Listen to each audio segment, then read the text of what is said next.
भाइयों नमस्कार। टीम जानवी का अभिवादन स्वीकार करें। कई मित्र जो सिप में इन्वेस्टमेंट करते हैं थोड़े विचलित दिखे और ओवरऑल सभी के लिए ये वीडियो बनाने जा रहा हूँ। सभी के सवालों का जवाब इसमें आपको मिलेगा। कई लोग चाहते हैं कि जो इन्वेस्टमेंट कर रहे थे उसे रोक दे या जो पैसा लगाया है उसे विड्रॉ कर ले। तो ऐसा करने में निश्चित तौर पर आप लॉस बुक कर रहे हो। तो मैं कभी भी आपकी इस स्ट्रेटेजी का समर्थन नहीं करना चाहूँगा। मैं मेरी बात रखना चाहता हूँ, उसके बाद आप निर्णय कीजिए कि आपको करना क्या है। जैसे एक मित्र मुझे मिले, बोले 90 लाख करोड़ मार्केट कैप कम हो गया।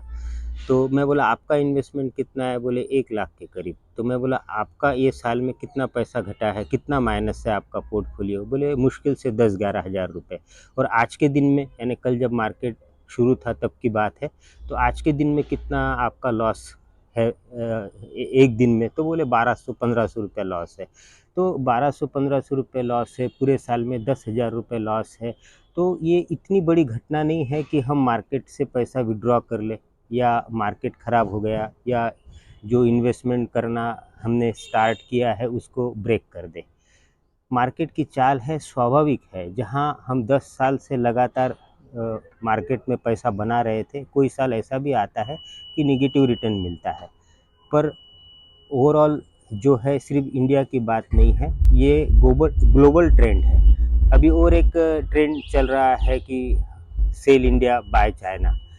तो ये जो ट्रेंड है, हमें ये ट्रेंड को फॉलो नहीं करना है, हमें ट्रेंड सेटर बनना है।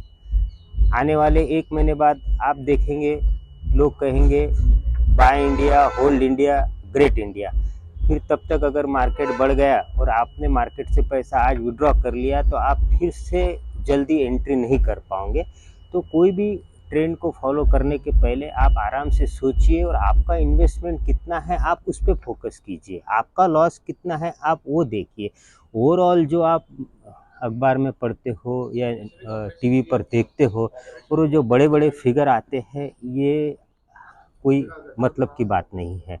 आपको थोड़ा एक किसान का एग्जांपल देता हूँ। कोई भी जो फसल किसान लगाता है, जैसा सोयाबीन का क्रॉप है 90 दिन 100 दिन में आता है, कॉटन का क्रॉप जो है उसको 180 दिन 200 दिन लगते हैं। तो एक बार सोइंग करने के बाद फिर से उसको किसान बीज को देखता है कि ज़मीन से निकाल के कि फसल आई या नहीं आई। ऐसा अगर वो करेगा तो वो तो कभी फसल उगेगी ही नहीं, उगने के पहले ही वो फसल मर जाएगी। तो ऐसे ही इन्वेस्टमेंट का है। आप जब इन्वेस्टमेंट करते हो उसी समय आपको डिसाइड करना है कि आपको 1 साल के लिए पैसा लगाना है, 5 साल के लिए लगाना है, 10 साल के लिए लगाना है। अगर आपने लॉन्ग टर्म का व्यू रख के पैसा लगाया तो रोज़ अखबार में या मोबाइल में रेट देखने का कोई औचित्य नहीं है, ऐसा मुझे लगता है, ऐसा मेरा व्यू है। तो आप सॉलिड काम कर सकोगे और इसमें कहीं भी आपको डर या ऐसा पैनिक होने की नौबत नहीं आएगी। कर खुदी से कर खुदी से इन्वेस्टमेंट को बुलंद इतना कि मार्केट इन्वेस्टर से पूछे बोल तेरी रज़ा क्या है। हिंदी फिल्म का डायलॉग है जिसको मैंने मेरे हिसाब से चेंज करके आपके सामने रखा है। तो और एक चीज़ आपको मैं बताता हूँ, अभी विगत जितने भी 15-20 दिनों में जहाँ भी मैं गया हूँ, चाहे सिनेमा हॉल हो, रेस्टोरेंट हो, होटल हो, जहाँ भी मेरे को परिचित मिले, वो एक कॉमन सवाल उनका सभी का था, संदीप भाई क्या हो गया? मैं बोला क्या हुआ? नहीं नहीं, मार्केट का हम सुन रहे बहुत। तो मैं बोला भाई आपका इन्वेस्टमेंट कितना है? नहीं नहीं, हम तो जुए से दूर है, हमारा कोई इन्वेस्टमेंट नहीं है। तो हम जुए से दूर है, मार्केट को जुआ बोल दिया, वहीं उन्होंने उनके ज्ञान का प्रदर्शन कर दिया है ना। तो ऐसे लोगों से आप अगर मार्केट के बारे में चर्चा करोगे तो निश्चित तौर पर आप कभी भी सफल इन्वेस्टर नहीं बन सकते हो। तो कहने का मतलब है मार्केट की बात आप मार्केट के लोगों से करो, उसके बाद जो और कोई लोग मिले जो मार्केट को बिलोंग करते हैं उनके बात करने का तरीका मैं आपको बताता हूँ। संदीप भाई थोड़ा ऐसा डर लग रहा है, इन्वेस्टमेंट और ऐड करें क्या करें आप थोड़ा बताइए। तो ये हो गया, जो मार्केट को बिलोंग करते हैं उनके बात करने का तरीका ये है। और जिनका कोई इन्वेस्टमेंट ही नहीं है, सिर्फ पढ़ते हैं सुनते हैं और फिर कोई अगर मिलता है तो वो उनका डर प्रदर्शित करते हैं, पर उनका अफेक्ट आपके काम पे नहीं आना चाहिए। और कहीं भी आपको जो है इन्वेस्टमेंट में, और जो सिप का काम है वो तो एकदम सेफ है। अभी निफ्टी 13-14% घटा है, सेंसेक्स 16-17% घटा है। तो आप मुझे बताइए, अगर 1 लाख का अपन हिसाब लगाए तो मुश्किल से साल भर में 10 से 15,000 रुपये घटा है। आज आप कोई सेडान गाड़ी लाइए 10 लाख की, शोरूम के बाहर लाने के बाद पेड़े बाँटने के पहले उसके 2 लाख कम हो गए। आप बेचने निकालेंगे 10 लाख की गाड़ी 8 लाख में नहीं बिकेगी।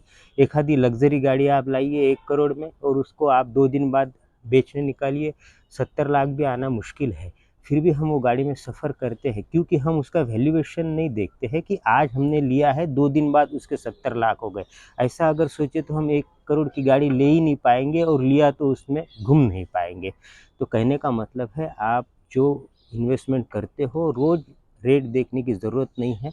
आप फ्यूचर ऑप्शन में काम करते हो तो फिर कोई बचा नहीं सकता, लॉस निश्चित है। चाहे कितने भी आप स्मार्टली काम कीजिए, उसमें प्रॉफिट बनेगा नहीं, पैसा बनेगा नहीं। और जो आज की मैं बात बता रहा हूँ, ये इन्वेस्टर के लिए है।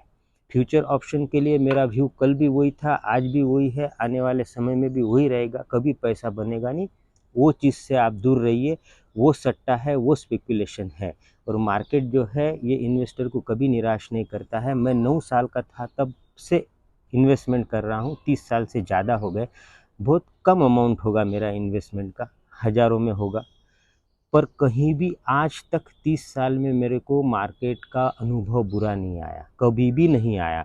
कोई साल कम ज़्यादा हो सकता है, पर मार्केट के वजह से मेरे जीवन में अच्छा ही अच्छा हुआ है, भला ही हुआ है और ग्रोथ मेरे जीवन को मिली है मार्केट की वजह से। इसलिए हमेशा कहता हूँ, अनुभव गलत हो सकता है, सेक्टर गलत हो सकता है, किसी का एडवाइस गलत हो सकता है, मार्केट कभी भी गलत नहीं हो सकता। आप बने रहिए, खबर अच्छी चल के आएगी। Thank you very much.